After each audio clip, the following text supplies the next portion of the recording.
Hello, আসসালামু আলাইকুম। আজকে ছিল নাহিয়ানের স্কুলের পিকনিক।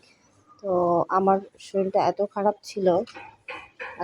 ছিল যে আমি নাহিয়ানকে নিয়ে স্কুলের পিকনিকে যেতে পারি নাই। ও যে ড্রেসটা পরে আছে সেটা সে কিনছিল স্কুলের পিকনিকে পরে যাবে। দুঃখের বিষয় আমার জন্য ওর পিকনিকে যাওয়া হয় নাই।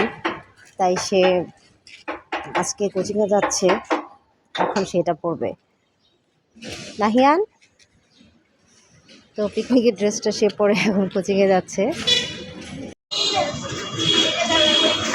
আমরা এখন কোচিংয়ে চলে আসছি। আমি কোচিংয়ে সকালে চলে এসেছি। নাহিয়ান যে পিকনিকে যেতে পারে নাই তার জন্য ওর মনটা কিছুটা খারাপই ছিল, যেটা কিনা ও আমার কাছে প্রকাশ করে নাই। তাই ভাবলাম অন্তত কোচিংয়ে নিয়ে যাই, একটু বের হওয়া হবে আর ওর কোচিংটা করা হবে, ওর একটু ভাল লাগবে।